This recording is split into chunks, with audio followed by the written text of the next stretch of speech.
మన్యంకొండ ఎక్కడ పోతే ఏ గుడికి పోతే ఆ గుడి దగ్గర వాళ్ళ మీద దేవుళ్ళ మీద ప్రమాణాలు చేసి హామీలు ఇచ్చిండ్రు.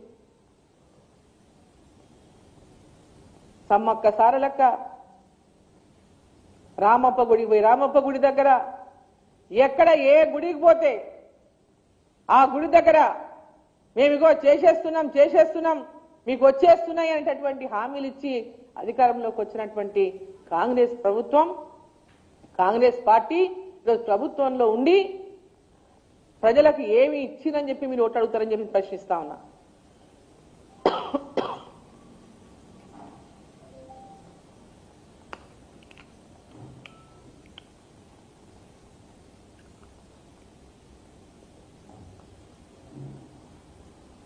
నిన్న మేము క్యాంపెయిన్ చేస్తా ఉన్నాం అన్ని ప్రాంతాల్లో.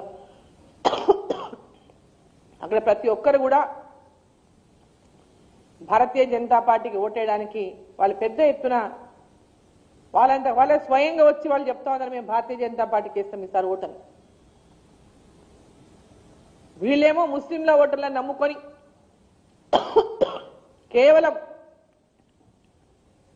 కేవలం ముస్లింలను మచ్చిక చేసుకొని ఎంఐఎం నుంచి పోటీ చేసినటువంటి అభ్యర్థిని కాంగ్రెస్ పార్టీ నుంచి ప్రకటించుకొని ముస్లిం ఓట్లతో గెలవాలంటేటువంటి తాపత్రయం తప్ప కాంగ్రెస్ పార్టీకి ప్రజలకేదో మేలు చేసో మంచి చేసో అభివృద్ధి చేసో ఓటేటటువంటి పరిస్థితి రోజు కాంగ్రెస్ పార్టీ లేదు. కేవలం ముస్లింల ఓట్లను నమ్ముకొని తాయిలాలు ఇచ్చుకుంటూ ముస్లింలకు అనేక తాయిలాలు ప్రకటిస్తూ ఈరోజు అజరుద్దీన్ కూడా అదే ఇన్ని రోజులు గుర్తురాలే ముస్లింలకు మంత్రి పదవి ఇవ్వాలని.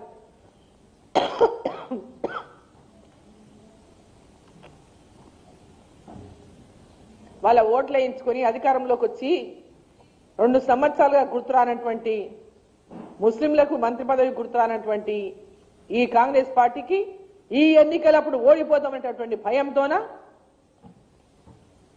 అజరుద్దీన్ గారికి ఇవాళ మంత్రి పదవి ఇవ్వబోతున్నాము, ఎల్లుండి ప్రమాణ స్వీకారం అని చెప్పి ప్రకటిస్తా ఉన్నాం. అంటే కేవలం ఓట్ల కోసం ఏ గడ్డైనా తినడానికి సిద్ధంగా ఉంటారనేది దీనివల్ల వాళ్ళకి స్పష్టమైతా ఉంది. ముస్లింల ఓట్ల కోసం ఏ రకమైనటువంటి అబద్ధ ప్రచారాలన్నా వాళ్ళు చేస్తారు, మోసాలన్నా చేస్తారు, ఏ రకమైన దానికైనా వాళ్ళు సిద్ధపడతారు.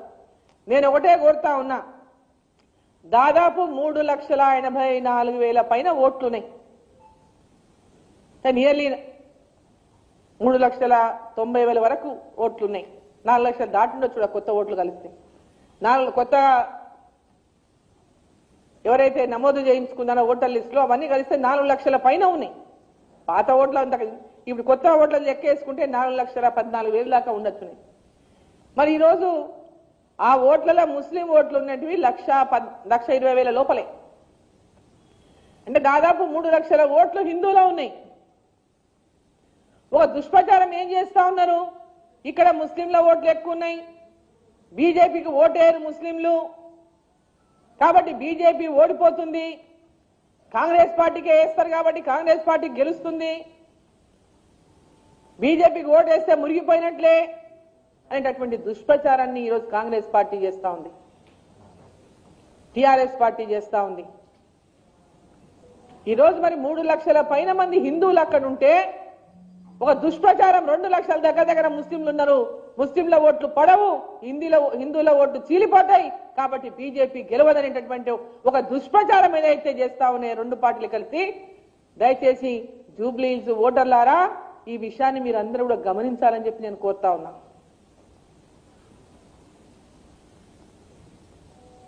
మరి మీలో కూడా కొంచెమన్నా రోషం మనకు కూడా రావాలి కదా. కాంగ్రెస్ పార్టీ ఆ విధంగా చెప్పుకుంటున్నప్పుడు ప్రజలకు కొంచెమన్నా హిందువులమైన వాళ్ళకు ముస్లింలు మాకేస్తారు, బీజేపీకి ఎవరయ్యారు, బీజేపీ అంటే హిందువుల పార్టీ, ముస్లింలు అయ్యారు వాళ్ళకు ఓట్లు, హిందువుల ఓట్లు చీలిపోతాయి అని చెబుతున్నటువంటి విషయాన్ని అన్న ఒకసారి మనం అందరూ గమనించాలని చెప్పి ఓటరని నేను కోరుతా ఉన్నా. ఈ ఎన్నిక చాలా ముఖ్యమైనటువంటి ఎన్నిక.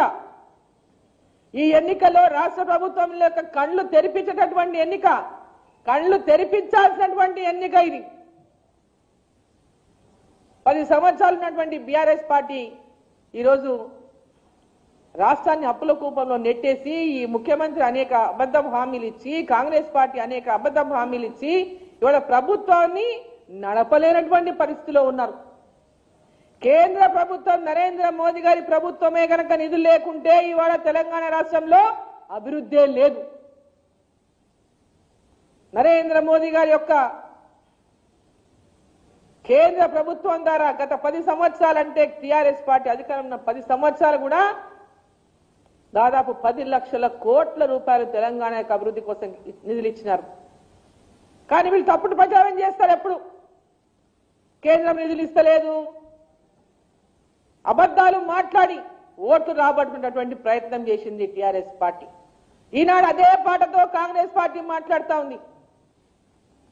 కేంద్ర ప్రభుత్వం నరేంద్ర మోదీ గారి ప్రభుత్వం తెలంగాణకు నిధులు ఇస్తలేదు అనేటటువంటి అబద్ధాలు ప్రచారం చేస్తా ఉన్నారు. అసలు నరేంద్ర మోదీ గారి ప్రభుత్వం కేంద్ర ప్రభుత్వం నిధులు ఇవ్వకుంటే ఈ రోజు తెలంగాణ రాష్ట్రంలో గ్రామాల్లో ఒక తట్టెడు మట్టి కూడా ఎత్తలేనటువంటి పరిస్థితి అనే విషయాన్ని గమనించాలని చెప్పి సందర్భంగా నేను కోరుతా ఉన్నా.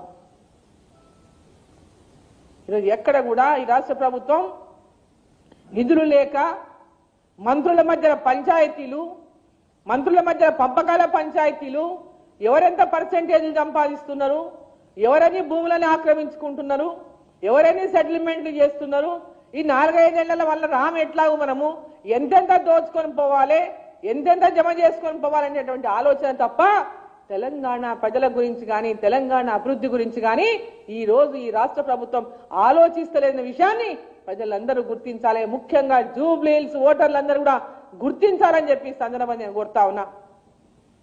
మీరు కూడా ఎక్కడెక్కడి నుంచో గ్రామాల నుంచి ఉపాధి కోసం బతకడానికి హైదరాబాద్కు వచ్చినారు. జూబ్లీ హిల్స్ అనేక వాడలు అనేక డివిజన్లలో మీరు నివాసం ఉంటున్నారు. అక్కడ పరిస్థితులు మీ కళ్ళకు కట్టినట్టు కనిపిస్తా ఉన్నాయి. ఈ 2 ఏళ్లలో ఏదైనా మార్పు జరిగిందా, ఏదైనా అభివృద్ధి జరిగిందా అనే విషయంలో మళ్ళీ ఇప్పుడు మోసం చేయడానికి, అబద్ధాలు చెప్పి మీ ఓటర్ను పొందడానికి 2 పార్టీలు కుట్రవని భారతీయ జనతా పార్టీని గెలవకుండా చేయాలనేటువంటి ఆలోచనతో వాళ్ళు చేస్తున్నటువంటి కుట్రను మీరందరూ కూడా భగ్నం చేయాలి. మీరు భారతీయ జనతా పార్టీని గెలిపించక్కడ అని చెప్పి నేను కోరుతా ఉన్నాను.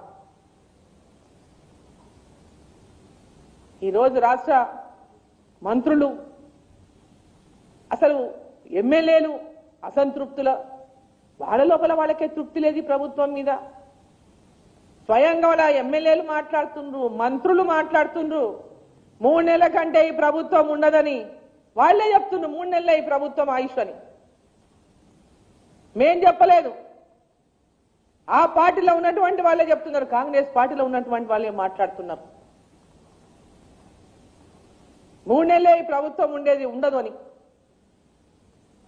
అంటే ఈరోజు ఈ రాష్ట్ర ప్రభుత్వానికి పరిపాలించేటటువంటి శక్తి కోల్పోయిందనేది చాలా స్పష్టంగా ఆ పార్టీలో ఉన్నటువంటి మంత్రులు ఎమ్మెల్యేలే మాట్లాడుతుంటే, మరి జూబ్లీ హిల్స్ ఉప ఎన్నికల్లో ప్రజలకు సరైన నిర్ణయం తీసుకొని ఈ రాష్ట్రంలో పేద ప్రజల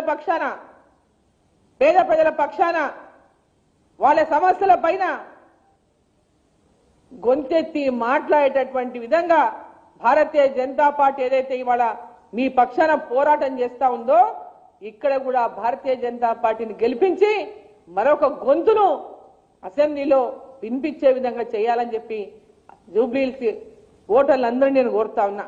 ఇంకొక విషయం, జూబ్లీ హిల్స్ లో ఉన్నటువంటి చదువుకున్నటువంటి వాళ్ళు, ఉద్యోగులు గాని వ్యాపారస్తులు గాని అనేక మంది ఆ రోజు ఎక్కడెక్కడున్నా మీరు ఏ ప్రాంతంలో ఉన్నా మీ ఓటు హక్కు ఉన్న ప్రతి ఒక్కరూ ఓటింగ్ లో పాల్గొని భారతీయ జనతా పార్టీని గెలిపించాల్సినటువంటి అవసరం ఉన్నదని చెప్పి సందర్భంగా నేను తెలియజేస్తా ఉన్నా. మనం చూస్తాం హైదరాబాద్ లో పట్టణాల్లో ఓటింగ్ జరిగినప్పుడు చాలా తక్కువ శాతం పోలింగ్ జరుగుతుంది. ప్రభుత్వంలో నుంచి అన్ని ఆశిస్తాం, బట్ ఓటింగ్ విషయానికి వచ్చే వరకు పోలింగ్ బూత్ దాకా వెళ్లి ఓటేసినటువంటి ఓపిక కూడా కొందరికి ఉండదు. దయచేసి ప్రతి ఒక్కరు కూడా ఓటు హక్కు ఉన్న ప్రతి ఒక్క ఓటర్ను, అన్నను, అక్కను, తల్లిని, చెల్లిని ప్రతి ఒక్కరు నేను ప్రార్థిస్తా ఉన్నా, దయచేసి మీ ఓటు హక్కును వినియోగించుకోండి. ఈ రాష్ట్రం యొక్క అభివృద్ధి కోసం, ఈ దేశం యొక్క అభివృద్ధి కోసం మీ అందరూ మీ ఓటు హక్కును ఉపయోగించుకునండి. భారతీయ జనతా పార్టీకి అండగా ఉండండి అని చెప్పి నేను మీడియా ద్వారా మిమ్మల్ని అందరినీ జూబ్లీ హిల్స్ ఓటర్లందరినీ నేను కోరుతా ఉన్నా. ఈ ఎన్నికల్లో భారతీయ జనతా పార్టీ ఖచ్చితంగా విజయం సాధిస్తున్న విషయాన్ని సందర్భంగా నేను తెలియజేస్తా ఉన్నా. వాళ్ళిద్దరూ అండర్స్టాండింగ్ లో ఉండి భారతీయ జనతా పార్టీ ఏ విధంగానైనా ఓడగొట్టాలనే ఆ దుష్ప్రచారాన్ని మీరందరూ కూడా మీ ఓటు ద్వారానే గుణపాఠం చెప్పాలని చెప్పి ఈ సందర్భంగా నేను కోరుతా ఉన్నా.